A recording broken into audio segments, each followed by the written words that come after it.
causes trouble. I simply take what I need to help those who need it. Oh, thank God he's a hippie. Plus, that's the shed for controlling the testing course. I have my own office. That shed's for engines to control the cranes and points. I didn't do any of what you say. Then, who is behind that engine shed? Fine. I guess that didn't make it all. Come out, whoever you are! I'm coming, Josh.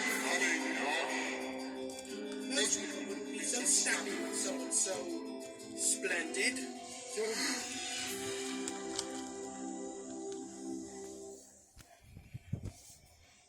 Sorry. This honestly isn't massively out of character.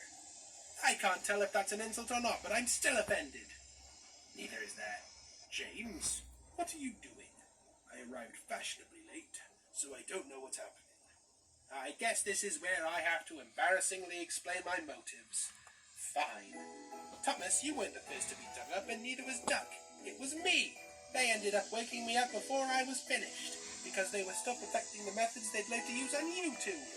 I saw you come into the facility. You were in a right state. And since they practiced on me, you two were nearly finished in the blink of an eye. I got jealous, all right? I wanted to be the first one out. Someone as splendid as me representing the past of Soda would have been perfect. But no, Thomas had to get out first, the star-billing bastard. So if I couldn't be first, I could at least be one of the first two. So I tried to sabotage Duck's revival. I hid tools and slightly broke machinery and stuff. And I was still only able to delay him for a month. Nothing bad, and I never hurt him myself. Bitch! So, this entire thing is because James was petty. Typical. It wasn't even about money in the first place. Pity, I actually felt really smart when we watched it to that point. Couldn't you have at least had the courtesy to be petty well? When we actually came here to bust you, literally everything you said incriminated you. Only James could have been so catastrophically bad at trying to be cool.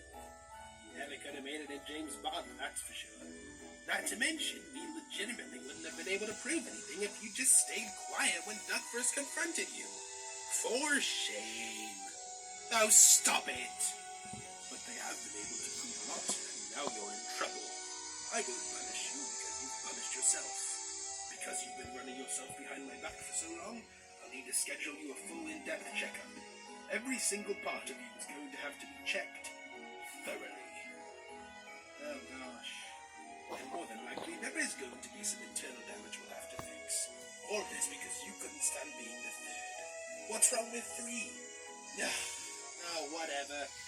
I'd say nice seeing you two again, but circumstances haven't made it nice at all. See you sometime in the future, I guess.